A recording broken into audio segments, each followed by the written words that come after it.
لطفاً بازی انتظار را تمام کن. بازی انتظار اینجوریه. به خانومه میگم چرا با همسرت حرف نمیزنی؟ میگه تا اون حرف نزنه باش حرف نمیزنم. میگم چرا با مادر همسرت خوب نیستی؟ میگه اون مگه با مامان من خوبه که با مامانش خوب باشم. میگم چرا دم در به استقبالش نمیری؟ میگه انقدر رفتم خسته شده میخوام ادبش کنم. بازی انتظار یعنی میگی تو یک گام بیا منم یک گام برمیگردم. خانمای عزیز ما تو روانشناسی میگیم گاهی تو 90 بذار، حتی اگه همسر 10 میذاره اشکال نداره. روانشناسای زرد میگن برای کسی بمیر که برات بمیره، برای کسی بمیر که برات تب کنه.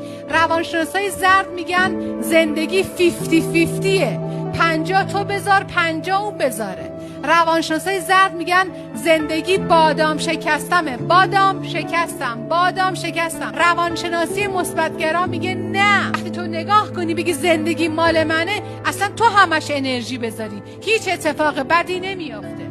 تو همیشه به استقبال همسرت برو، تو همیشه ببوسش، تو همیشه بغلش کن، تو همیشه ازش قدر شناسی کن. بالاخره مثل قطرات آب که مدام سنگ میخوام ببینم آخرین باری که به همسر عزیزتون گل دادید کی بوده؟ محبت‌های پیاپی ما همسرم اثر نگفتم، خواهد گفتیم به عشقتون گل دادیم، نگفتم 2 روز پیش.